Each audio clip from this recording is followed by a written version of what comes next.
Hold up. Wait a minute.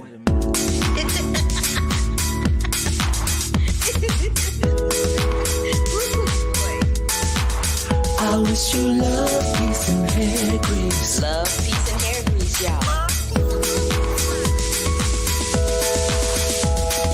Yeah, you know I'm always shooting straight from the hip. This is Carla Renata, aka the Curvy Critic, and I shoot straight from the hip. Yeah, you know I'm always shooting straight from the hip. Hi, everybody. It's your girl, Carla Renata, aka the Curvy Film Critic. Welcome to my last podcast for 2022. We will come back on January 9th, but right now, I'm here.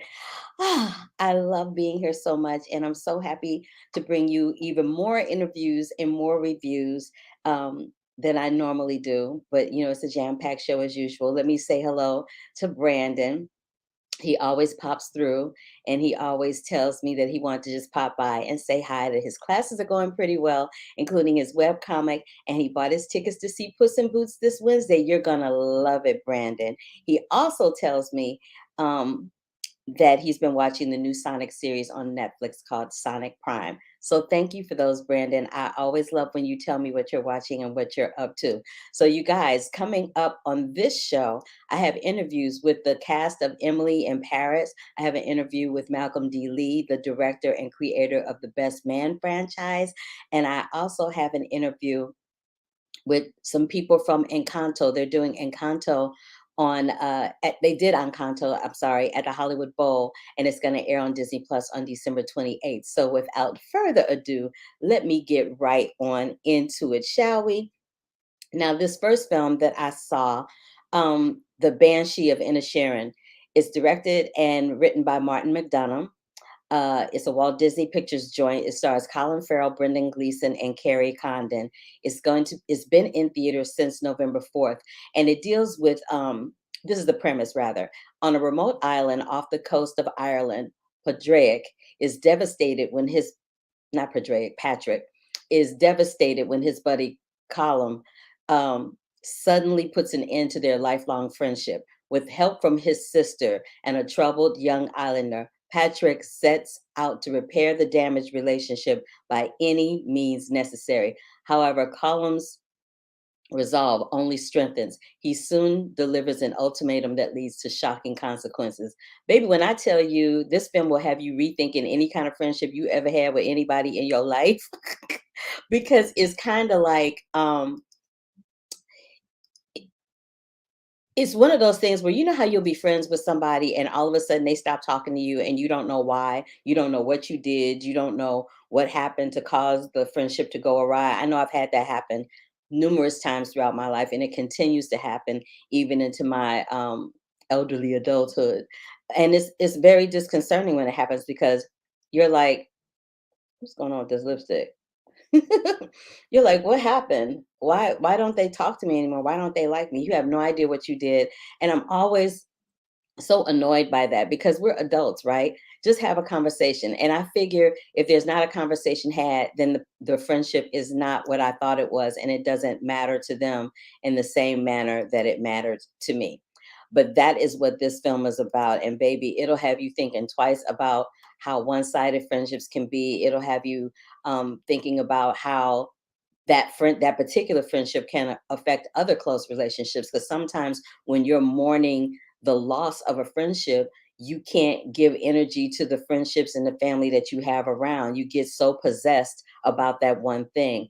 But it's done with really dark comedy, and I could tell you some things that happen in the film, but it would ruin it for you if I did. This film is fucking hilarious. And Brendan Gleeson and Colin Farrell and Carrie Condon do a fabulous job in the film. The photography is beautiful. You get to see the Irish coastline. It's just absolutely gorgeous. Puss in Boots: The Last Wish is a DreamWorks joined with Universal Pictures. It drops on December 21st.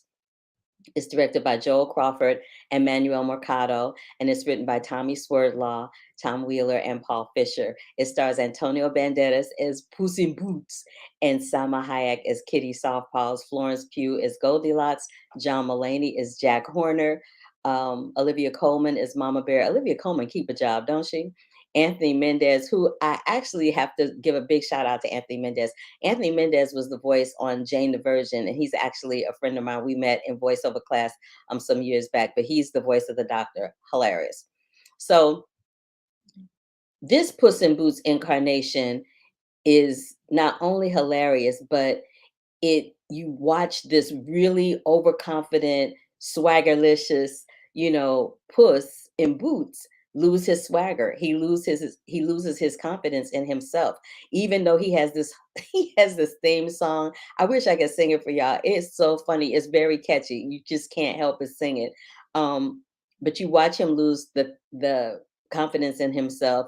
You watch him become very selfish, which he always was, but is selfish on another level where it affects people in a way that he doesn't see coming. And you see him trying to outrun death and how we all live on borrowed time. That is the biggest lesson. How we are always trying to outrun death and we are all living on borrowed time. How many times do you see somebody trying to get some potion or lotion to look younger? Some procedure to make them look younger, to make them look like they're not aging. Because with age, eventually will come death because life comes in phases. You have your toddler years, you have your um, mid elementary to teenage years to the 20s. And then once you get past 40 or 50, you're in that last final chapter of life. You only have like what, 15, 20, maybe 20 summers left.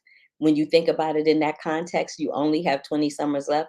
So Puss in Boots is trying to run from death, honey, and the shenanigans that ensue are insurmountable. Goldilocks is also having a come to Jesus moment because she wants a real family, not realizing that family doesn't necessarily mean people that you're related to, but the family that you make. So, Puss in Boots, The Last Wish, Universal Pictures, DreamWorks with Salma Hayek and Antonio Banderas drops, on December 21st. I was going to talk about Babylon today, but I decided not to. I'll write that review and you can go see it on Rotten Tomatoes or on my website www.thecurvyfilmcritic.com. But I am going to talk about Corsage. It drops on 12/23, December 23rd. It's an IFC Films joint. It's directed and written by Marie Kreutzer, and it stars Vicky Krieps. You remember she's in a lot of period pieces, and she's a fantastic actress. But this particular film, she is giving us a fictional account of 1 year in the life of Empress Elizabeth of Austria. On Christmas Eve, 1877, Elizabeth, once idolized for her beauty, turns 40 and officially deemed an old woman. She starts trying to maintain her public image. Baby, she starts cutting that hair. She starts doing everything that she wants to do. She don't care who is in her way or who thinks anything about her. Apparently, I had never heard of her because Empress Elizabeth is very, very popular and very well known in Europe. Austria, Sweden, Switzerland, those parts of Europe. But in America, we don't know that much about her. We know more about the royal family than we know about her. But baby, she's got shenanigans, and Vicky is letting us have it. It's not a biopic. There are some things that Marie took creative license with, that she has some incidences in the film that are not factual, and some people have had issues with that, but she took creative license in order to tell the story the way she wanted to tell the story. And that's not the first time we've seen that happen. We saw Reginald Hudlin do that when he told the story about Thurgood Marshall. He told the story of a case that Thurgood Marshall had, but everything that happened in the course of that wasn't exactly as it happened. There was a little creative license there. But it's an intriguing film. It's a little long. I'm not gonna lie, it's a little long, but it's an intriguing film. And if you like period piece films the way I do, you'll enjoy it. Women Talking is directed by Sarah Polley and written by Sarah Polley. It is going to be released in theaters on December 23rd. It is a United Artists releasing film. It stars a plethora of dolls. Let me get down to it.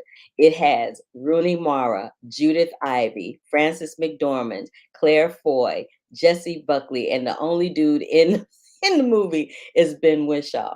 Now, the premise behind this is do nothing, stay and fight, or leave. In 2010, these women on an isolated religious community grapple with reconciling a brutal reality with their faith. Women Talking is a cinematic piece where women literally are talking through their choices and resolve amongst the one man who is taking notes. That would be Ben Whishaw. You have women in this group that are rebellious women. You have women that are docile women. You have women who still want the comfort and the creature comforts of being with a man. You have women who endure abuse for the greater good to protect everyone but themselves. It is so much a film about today, even though it's taking place in a different time. The conversation is riveting. The performances are riveting. Particularly Claire Foy, Jessie Buckley, Rooney Mara, and Judith Ivey. Their performances in this film are just spellbinding, literally. It's going to rub people the wrong way. It's going to rub people the right way. But good cinema always does that, and it always makes a message, and it always takes a good cinematic piece to incite a conversation, a much needed conversation, especially as women in our country are beginning to slide back to being treated like and referred to as second-class citizens. So I applaud you, Sarah Polley, for doing Women Talking. I thoroughly enjoyed it. Now, I had the opportunity to speak to the whole cast of Emily in Paris. I spoke with Malcolm D. Lee because the Best Man final chapter series is coming up. I said I talked to Emily in Paris people. And then we got Malcolm D. Lee, like I said. So and I'm also going to talk about, no, I take that back. So yeah, so without further ado, let's go ahead and get into this interview with Malcolm D. Lee, where he talks about who, you'll never guess who he said is the one person in the Best Man franchise he is most like him. Here we go. Take a look and a listen. What's up, Malcolm D. Lee? I'm all right. How are you?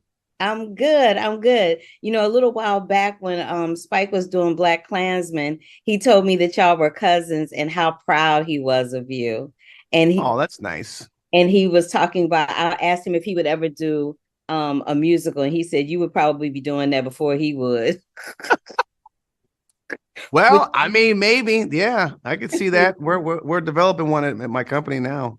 See, I knew something was a brewing. I already knew. But having said that, the Best Man franchise is my favorite franchise of all time, mostly because I have so many friends that are in that film. Harold and Regina and Sanaa. And Tay, it's just hilarious. But what I think is genius is that for you to continue the story and the franchise on the small screen in these little like mini movies in different episodes, as opposed to doing a third film. Why did you decide to do it that way, taking it from the big screen to the small screen? You know, I think the original idea was that we were going to make a movie. I think that it was tough to coordinate all the schedules. It was tough to get the studio, Universal Pictures, to agree on a budget that I thought was commensurate with a third movie. And that, you know, for what it had to be, because, you know, the first movie was a certain budget. The second movie was a little bit higher, had a little bit more scope. And this one had to have more scope as well. But, you know, we couldn't get that together.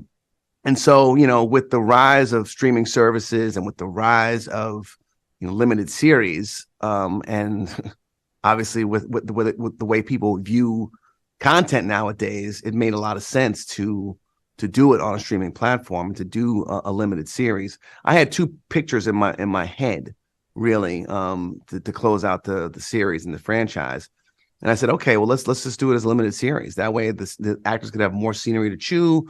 They could get compensated for that. And I thought it would be a good way to close it out for the fans as well. And none of us are the same person we were 20 years ago. If we've lived long enough to be over 20 years, that part. I heard that before. Yeah, I'm quoting your words back to you. So having said that, I do my research. Having said that, how different is the Malcolm D. Lee today than the one that started this franchise 20 years ago? That's a good question. I mean, I think I'm essentially the same person, grounded. I'm a better filmmaker. I'm more experienced. I've lived more life. I probably have a little bit more patience, but I don't know. I think life with life comes a lot of experience, and I've learned a lot, and I learned how to tolerate things, and learned how to tell a story faster and quicker, and know that, oh, you know what, I don't need that. That's gonna be fine if I don't have that. You know what I mean? So yeah, I think I've grown, and I think if we don't grow, then like we're stagnant, right? But I still feel like essentially I'm the same person in terms of what I want, my integrity, and who I set out to be, and what my mission is in making content for people, particularly people of color. And so, it was always, been to represent us in a way that I thought was authentic. Of all the characters that you've created in the Best Man franchise, Quentin, Murch, Lance, Harper, which one is the closest to you? Jordan. Jordan, really? Yeah, well, I think I had Jordan's ambition, and I've definitely become much more of a Murch. And I think there's definitely some Harper as well, in that, looking for outside validation sometimes. But I think they all are kind of an amalgam. They've all like got parts of me in them. You know what I mean? Or certainly parts of other people that I've encountered. And I certainly drew from my life experience in all these characters and what they're going through in this series. I'm glad that you brought that up, because when we started the franchise, not the series, but when we started the franchise, they were in their 20s. They were trying to find their way into their adulthood. Some were getting married and all the drama and stress that comes with that. And now with the series, they're all established. They're all, settled into their lives for one way or another. And it's refreshing to see it, only because it's not coming from a stereotypical point of view with Black people. And I always appreciated that with the Best Man franchise. How important was it for you to be able to show us in this light? Because I think it's crucial, and I'm so appreciative that you did it. Yeah, I mean, that was the kind of the impetus for making The Best Man, particularly when it came to men of a certain economic and educational background. College educated Black people on the movies and television weren't characters I recognized. They were all very stereotypical and stiff and checked their ethnicity at the door. And I felt like, that wasn't, who I went to school with. That wasn't me, wasn't my friends. And so, yeah, it was important to like show, very layered and complex characters on the screen, both men and women. But it was certainly a movie that I thought like I wanted to show men in particular on how they viewed life and friendship and marriage and relationships and career and things like that.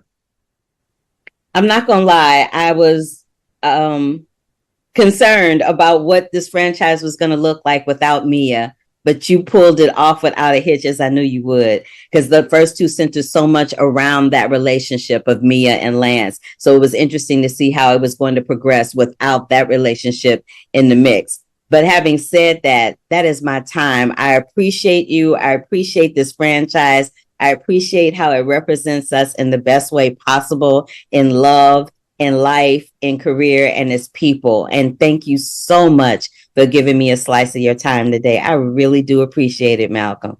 Thank you. Nice to talk to you. Nice talking to you too. Bye now. Take care. So, you guys, I enjoyed talking to Malcolm D. Lee. He was a lot more serious than I had anticipated. I was like, oh my God, he's so serious. I don't know. I don't know how I feel about that. But I want you guys to make sure that you check out The Best Man, the final chapters. It will be streaming this week on Peacock TV. So keep your ears and your eyes peeled for it. All right. So next up, I spoke with these people from Encanto. I spoke with Adasa, who plays Dolores. Let me pull my little list up. I spoke with Adasa, who plays Dolores. I spoke with Kai Martinez and Jamal Sims, who were choreographer and co-choreographer.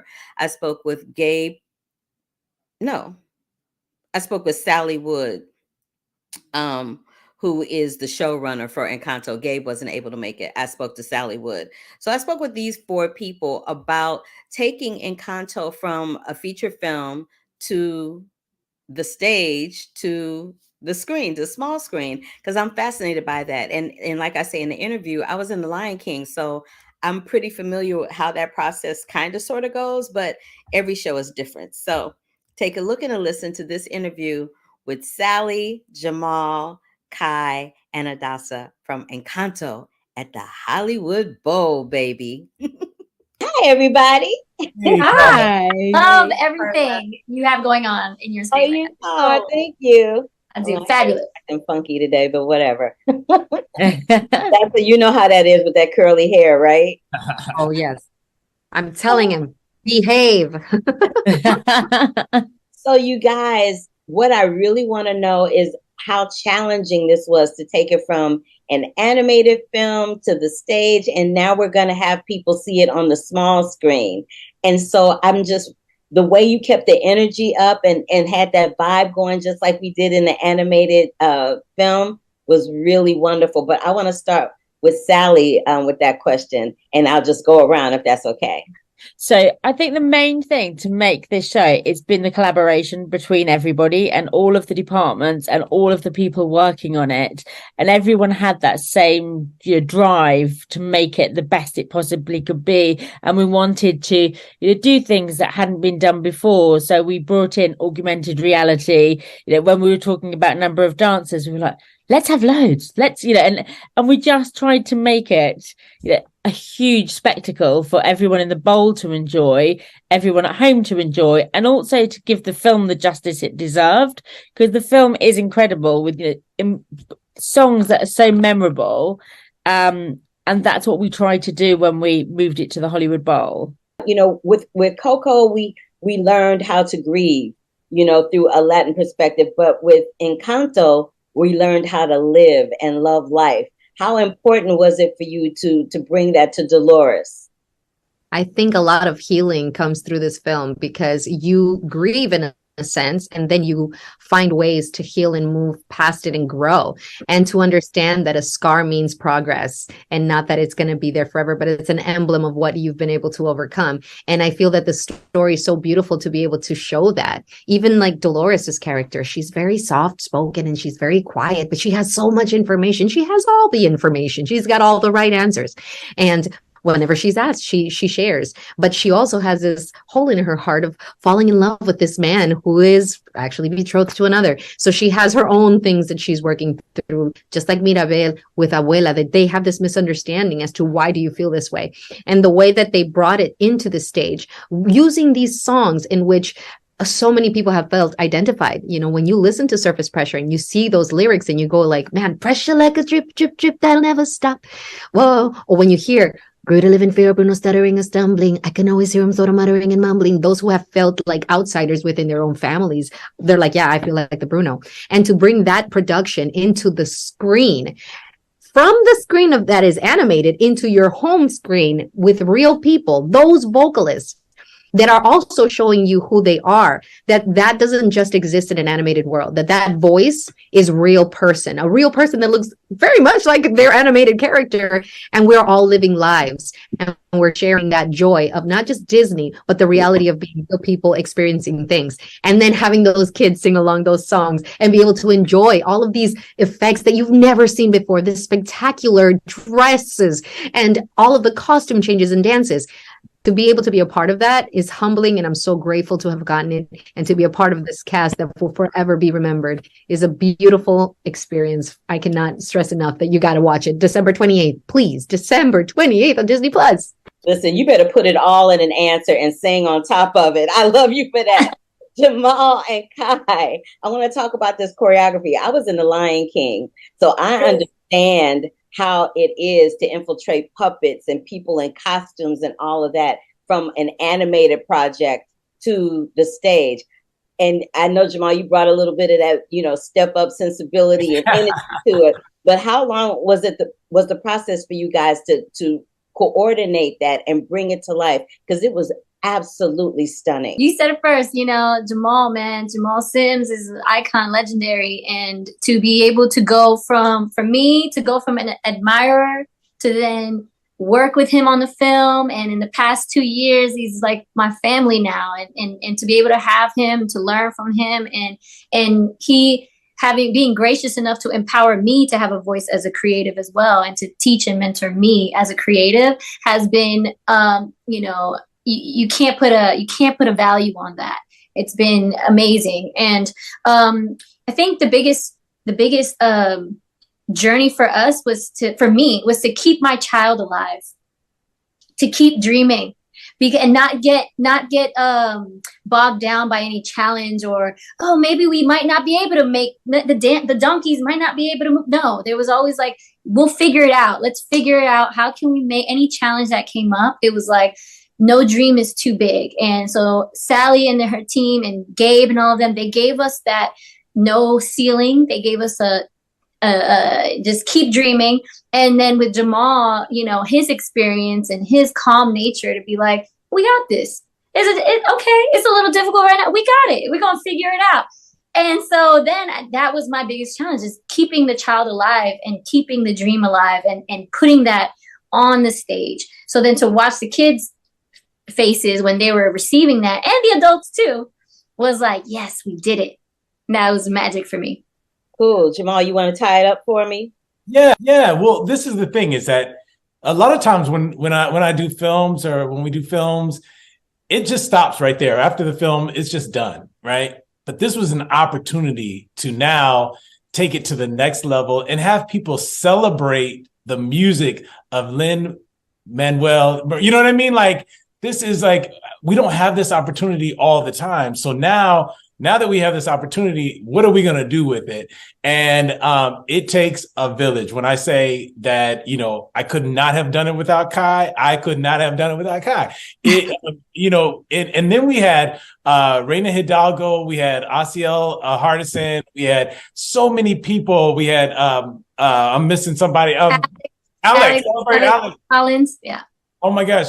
It took all of us to dig in and take different parts of this show and say, you take care of this, you take care of this. And then we all came together, and we were able to accomplish something that I feel is very special, and something that will translate not only from the Hollywood Bowl, but now into the homes of everybody on December 28th. That was perfect. Jamal, Adasa, Kai, Sally, I'm waiting for the Broadway version. Holla at your girl. Hey! Put it from your mouth to God's ears. Thank you, you guys. This was wonderful. Thank you so much. Thank you. Lovely to meet you. Lovely to meet you. Bye-bye. And so I'm going to say it the third time. Disney Plus, December 28th, Encanto at the Hollywood Bowl. You have never seen anything like it. The way they transformed it into a casita is absolutely amazing. Check it out. It's family fun during the holidays. You will have such a great time. All right. Last but not least, baby, I got these Emily in Paris interviews, and we had So first up, I'm going to give, let's see, which one do I want to put up first? I'm going to do Bruno and Samuel first. I talked to them about I talked to them about, they're like the comedic, they're like the Abbott and Costello of the Emily in Paris franchise. And they made me laugh so hard, but they're a little more serious in this interview. You let me know what you think. Hey. You guys are hilarious in this series. I love you so very much. And I especially love the fact there's that one episode where you guys call Emily LePlou. Yes. That's so wrong. Why y'all clown her like that? But I know. Tough love. But having said that, what is your favorite French expression? Because that's my favorite one from the series. Yes. You calling her that is hilarious. I will be using it moving forward. But what is your favorite expression? Well, I'd say you're using a good one. C'est reculer pour mieux sauter, which Yes. means Step back to to jump. further. Oh, yes. Yeah. Oh. So it's like when you want to avoid something, I mean, it's better to go head on instead of waiting for it to happen anyway. The series is a lot about choices. You guys have to make a choice. Everyone has to make a choice. Life is always about choices. Moving forward with the series, what kind of choices would you like to see happen for Luc and Julienne? Maybe the choice I would like to have to Luc, it's a choice between stay in Paris or go in another place. Oh. Just like Emily, to see what a French think about that, leave Paris. Because for Emily, it's an American, we have to choose to stay in Paris. But maybe with Luc, we can say what a Parisian think about leaving Paris. Ooh, I like that. Yes? Yes, I do. I don't really see the nature of the choice. I just think that whatever choices Julian should make, he should like always put himself first, and capitalize on his talent and experience, and make choices out of his strengths, and take the way that will bring him to the top. Both of you guys are born and raised in France, yeah? Yeah. So being born and raised in France is very different than an American coming here. So I know what my favorite indulgence is food-wise, since a lot of the series centers around food and lunches and this, that. What is your favorite indulgence? My favorite food is not from Paris. It's from my heritage. So my mom is from Ivory Coast in West Africa, and we have this food made of plantain. It's like a plantain paste with a peanut sauce and chicken, and that's my favorite food in the whole world. I love it. Sounds fabulous. I love it. Sounds fabulous. How about you? You know, there is a sentence about Luc in the series. He said to Emily, "You cannot beat a grandmother cooking." You know, so like Samuel, I've got Italian origin. My mother, she's Italian. So my grandmother, she was Italian, obviously, and I love the food from Italy.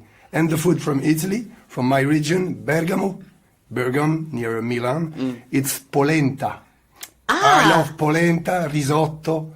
This food, it's the best food for me in the world. I'm going to have to go hang out with y'all and eat because those were fabulous choices. Thank you so very much for your time this morning. I love the series. I especially love your two characters. You are fire. Thank you so much. Really. Thank you for having us. Welcome. Okay, so next up is William Abadi and Lucien. I can never remember. Lucien Laviscourt. Isn't that a fabulous name, Lucien Laviscourt? He sounds like he's like, some kind of like European royalty or something. But Lucien plays Alfie and William plays Antoine. They got shenanigans. They had shenanigans in this interview too, but they're lovely in the show. So take a look and a listen to this interview with these guys. Listen, I love this series and I love the both of you in it, right? So this is what I want to find out first and foremost. I feel like European men are a little less dramatic and a little more romantic than American men. Would you agree with that or would you disagree? I've not dated that many American men, so I'm Yes, next question.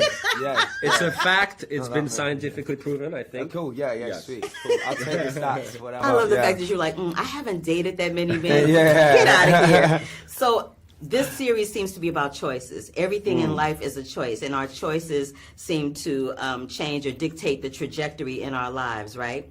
Beautifully put. Thank you, darling. Yeah, go on. So, Season on that. so having said that, what is the trajectory or the choices that you would like to see for Alfie and Antoine moving forward? I'd love to see Alfie's kind of work-life relationship develop in such a way where he can get to the root of a few more problems and fix them. Yeah, I go along with that. I want to see Antoine have problems because I love how he goes at solving them and orchestrating his little waltz in his in his surrounding. It's I think he's got a little bit of a magic touch, and the more there is, the more I love it. I like the two of you all together because Antoine and Alfie are very symbiotic in very different ways. You guys both have a nice business mind, but you both are very strong-minded men, which makes you clash a little bit. And I love seeing that kind of, yin and yang, that kind of back and forth happening with y'all. So at some point, the song Alfie is sung. Yes. Have you ever seen that movie or heard that song before you got cast in this role? The movie, we're talking Michael Caine? Yes. Yeah, Michael Caine, I absolutely love, and Jude Law absolutely took it to another level. It's one of my favourite films, and the reason why it's the monologue at the beginning of the movies. I think that it's pretty special. I did not know the song is in Alfie the movie. Yes. There we go. Yes, it is. But the song is from before the movie. It was put as in the soundtrack. It's in the soundtrack. Got it. It's in the soundtrack, and it's used like as an afterthought in the movie. It's not. It's played a little bit throughout the movie. It's gonna be your anthem, man. Yeah, it is. Like, I mean, put some beats on that. I hesitated last night in the theater to reach out to the crowd and say like, okay, let's put some everybody. Let's put some beats on it now. Okay. Okay, you got this. You got this, girl. What's it all about? Alfie. The ad-libs, what? Go on. Come for it. Yeah, man. Is it just for the moment we leave? Damn. Yes. Okay, y'all are funny. You got it. The remix is getting done and you're laying down them bars. All right, now, let's get it cracking. Oh my God, I cannot. Y'all are so funny. Last question as I close this out. Cool. What is your favorite Parisian thing to eat? Croissant. Easy croissant. Croissant, yeah. I'm a vegan. That's like, but croissant is not allowed. So croissant is mine, Okay, you're hilarious. You too? Yeah. I'm going to go cheese and ham toasty. Ooh, cheese and ham toasty. That's like, it's super French, right? Just cheese and ham everywhere, I think. So yeah, cheese and ham toasty. Is it French? I don't know. Don't laugh at me like that. Hilarious. It's been my pleasure and my joy to sit and talk to you and meet so you much, last honey. night and to watch the series. I just love Thanks it for your so love and very support. much. We appreciate Absolutely. you. Absolutely. I appreciate you. Yeah. All right. We got this. Bye-bye. Sweetheart. I just want to say, did y'all see William's face turn red after I started singing? His face turned beet red, and both of them had jokes. They made me laugh, and I enjoyed talking to them very much. You're going to love them in the series. All right, so we've talked to all the guys. Now let's talk to the ladies. We'll go with my seasoned ladies first, Miss Kate Walsh, and Miss Philippine Leroy. Hi, ladies. How you doing today? Great. How are you? I'm better now that I'm sitting here talking to you guys. Oh, that's yeah. I love both of you in this. I love you because we very seldom see seasoned women not playing these types of roles, right? We often, especially in America, we often see women of a certain age being relegated to grandmothers, blah, blah, blah, blah, blah. Well, here, same here. Really? Yeah, totally. So I love the fact that you guys are playing working mothers, that you're badass, that you're smart, you're sexy, you're vulnerable, you're powerful. How has it been for you guys to inhabit these types of roles? Because I was digging it. Great. So I mean, fun. it's so empowering. It's great. It's fun. Fun. It's a lot of fun. Yeah. It's like, but none of it would be there without the writing. It starts with the writing, and then you get to inhabit it. And I certainly had no idea. I mean, you had your series regular. I just was coming in for a little blip in season 1. I'm like, do you want to come do this? It shoots in Paris. I'm like, yes, you had me at shoots in Paris. And but it was still fun. Like even in this little tiny bit, what Darren wrote was like delightful, and smelling the perfume and That's how she figures out she's pregnant. Yeah. And, you know, another scene where she's in a bar after she's pregnant, like checking guys out. I mean, it's just, I just loved what he wrote for her, you know, and it's been a delight to come back. I love what he wrote for y'all too, especially for Sylvie, because Sylvie is just. She just gives me life. She gives me all kinds of life on all kinds of levels. My girl is like all about that sexuality. I'm like, yes, for the confidence. Get it. Get it. I was all about it. You know what I mean? Yeah, but that's Darren. Super sexy. But Super that's sexual. Darren. You know, he likes that. He likes confident women. He likes strong women. He likes women that can be vulnerable too. He likes all that, you know, very complicated and paradoxical kind of characters that make it so much fun to play. Because then every season we discover new aspects. Like, oh, I didn't know I was like that, which is great because, you know, more stuff to discover and to do and to explore. And yeah, it's a lot of fun. It's a lot of fun. I'm all about it. So this series seems to be a lot about choices. Every character in the series has to make some kind of choice in one way or another. And our choices define us. It sends us on a trajectory that we don't see coming. What is the trajectory and the journey that you guys would like to see Madeline and Sylvie go on moving forward in the series? I don't know, because the cliffhanger in this season is so, like, whoa, you know, complicated for Sylvie. And I love what he did at the end of the season when I don't want to spoil, but whatever. The fact that she makes enemies of people she should make enemies of, and because she's very independent and she's, you know, she speaks her mind and she doesn't take any BS. So she's, so I don't know. Let's go even further on in this kind of, you know, this kind of trajectoire. Oh, Trajectory. Oh, because, you know, it's fun. I'm known for my French skills. Yeah, you are. People That's what I'm like, asking. please keep speaking it. No, That's what I'm asking a lot of people. No, Please. I would love. Would that be fun if you were called Maddie? How do you Mads? How do you pronounce that? Madeline. No, just for help. You know, can you send a little lifeline? I would love to obviously see. I leave it to the infinite imagination of Darren, and the writers, but I would love to come back, obviously.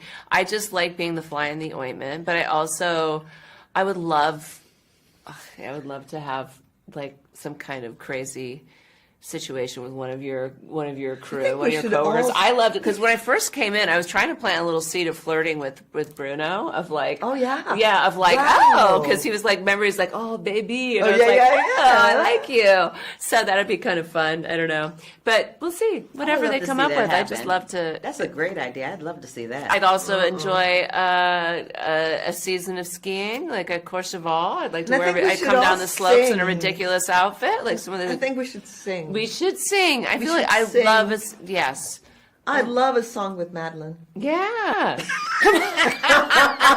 And on that note, no pun intended, thank you for giving me your time today. You guys are hilarious. Thank you. You're delightful. Thanks.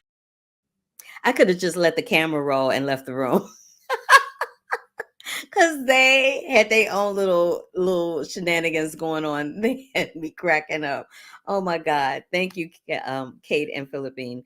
All right. So we'll get to the other ladies who are Lily and what is the child's name? I can't even remember her name. I'm tired. Y'all, I've had 3 hours of sleep.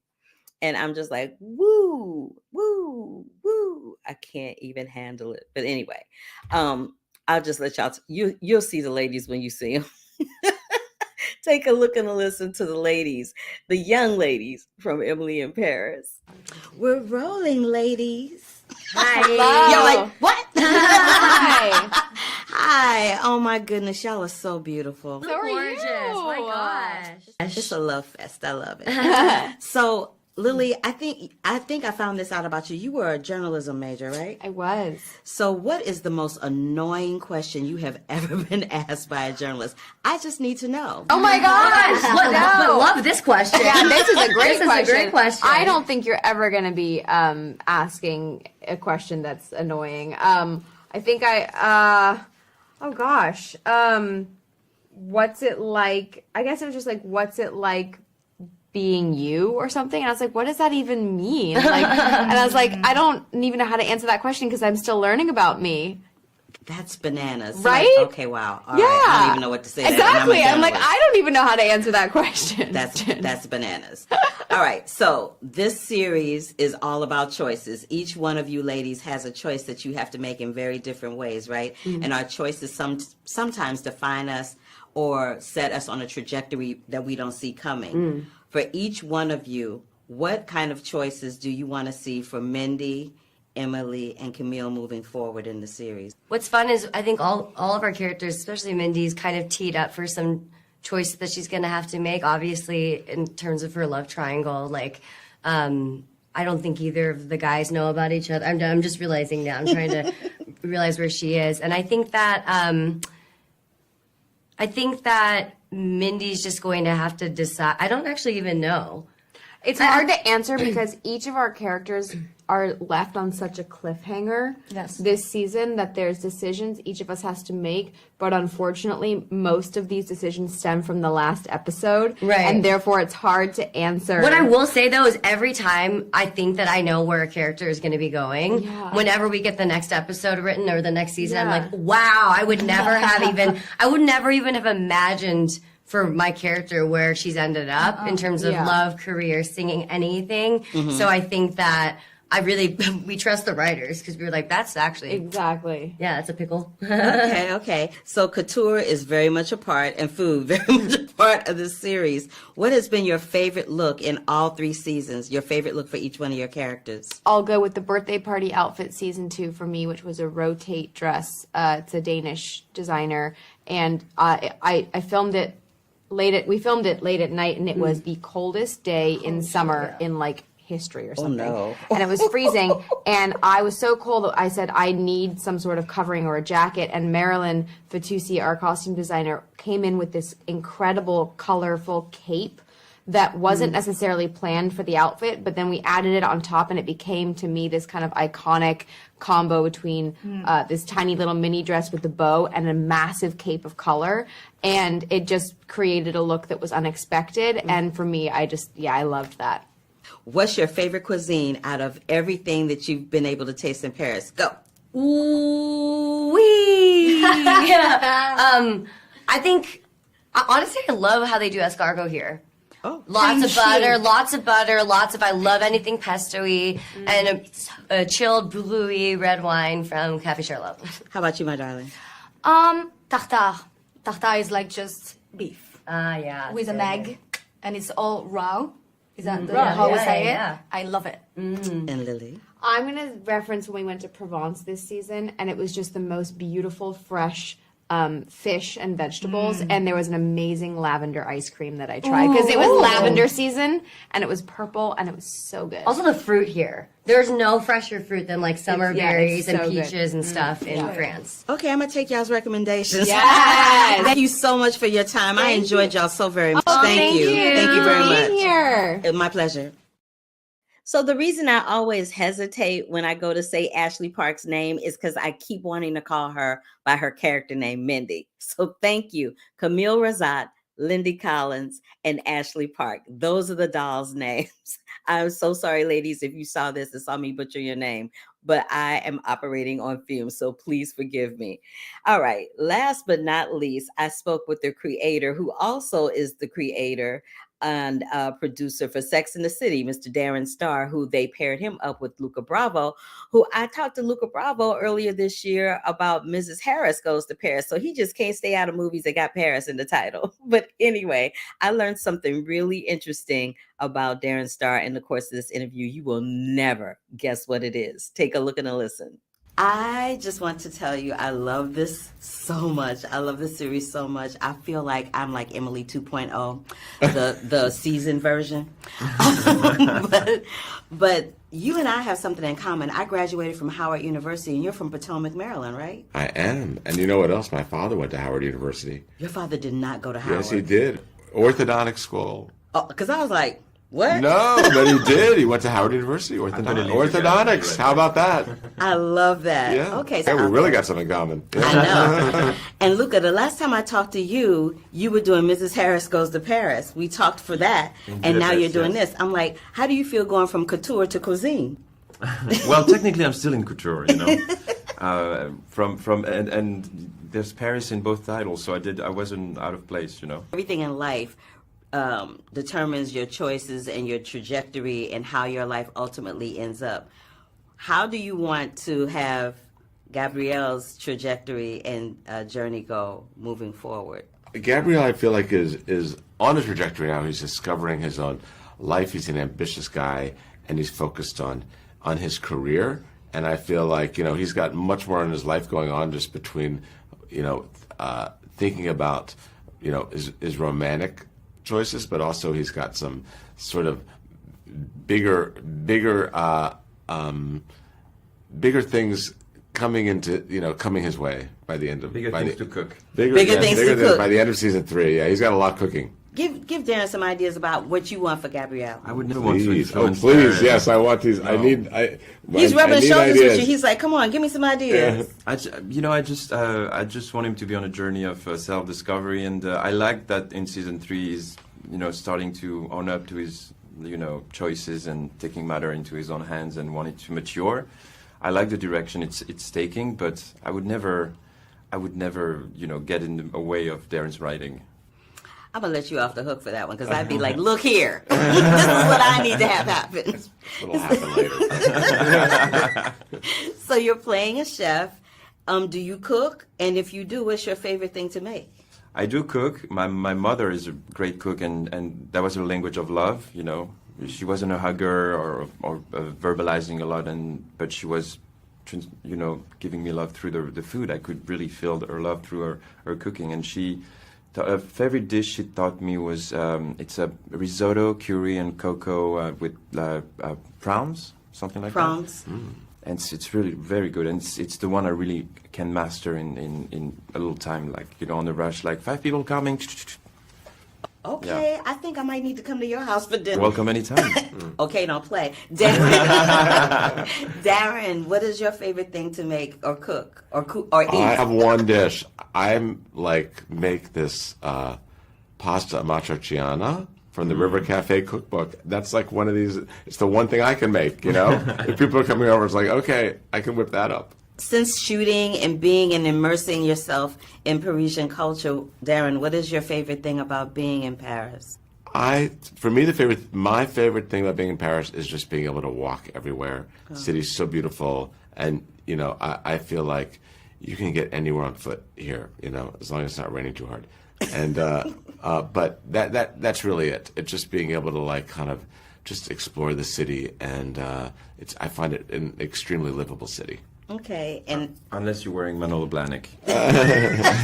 Yeah, I won't be wearing Manolo Blahniks anywhere because it's like, you know, knees, honey. I'm a seasoned doll. I got the knees to worry about. But that is my. She knows. That's my time, you guys. Thank you so much. Thank you. Lovely. Yeah, I appreciate nice to talk to you. Nice to talk to you too. Bye. Thank you for being in Paris. So what you didn't hear after Lucas said thank you for being in Paris, I was like, I couldn't wait to get to Paris because I'm from St. Louis, Missouri, and so is Josephine Baker. And Josephine Baker is a huge deal in Paris. She was part of the Resistance. She saved many, many lives during the war there, and she was a very revered entertainer during the wartime and beyond, and she died over there. But she was originally born in St. Louis, Missouri, my hometown. So I was really excited to go to Paris because I was like, oh, Josephine was here and now I'm here. It was very emotional for me. But having said that, I want to thank, and get everybody's names right, Miss Lily Collins, Miss Philippine Leroy Biolu, Ashley Park, Lucas Bravo, Camille Razat, Lucien Labascount, Samuel Arnold, Bruno Gowrie, William Abadi, Kate Walsh, and Mr. Darren Starr. Emily in Paris starts streaming on December 21st. 2 more days, y'all. And I purposely didn't ask any questions that would be spoilers because I want you to enjoy the journey of season 3 the same way I was able to enjoy it. So having said that, I'm going to recap the films that I talked about. So again, Emily in Paris on December 21st on Netflix. The Best Man, the final chapter, is airing on Peacock TV this week. I did not talk about this film, but I suggest highly that you see it. It is called Living. It is starring Bill Nye, and he is giving the performance of his career in that. Corsage, which hits theaters December 23rd with Vicky Krieps. It is an IFC joint. I did not talk about Babylon, but I highly suggest that you see it. Puss in Boots with my girl Salma and my boy Antonio Banderas. That hits theaters this week. Women Talking is in theaters right now with Miss Claire Foy and Jessie Buckley and Judith Ivey and Frances McDormand. So, you guys, that is it. I hope that you enjoyed all of the interviews that I brought for you today. I always do my best to try to bring you things that are going to be entertaining and fun, and that you learn something along the way as well. As a note, I will not be here during Christmas week. I know y'all ain't trying to watch me talk about nobody's movie or see nobody's interview during the Christmas holidays. But what I am going to do is I'm going to go through my best, what I think are my best interviews for 2022. And I'll just intersperse them throughout my social media from now until the end of the year. I also, if this is your first time joining me, please give me a big thumbs up to let me know that you were here. I enjoy hearing from you guys. I enjoy knowing that you watched, and I enjoy that you let me into your homes, into your phone, into your computer, wherever you happen to be watching The Curvy Critic with Carla Renata.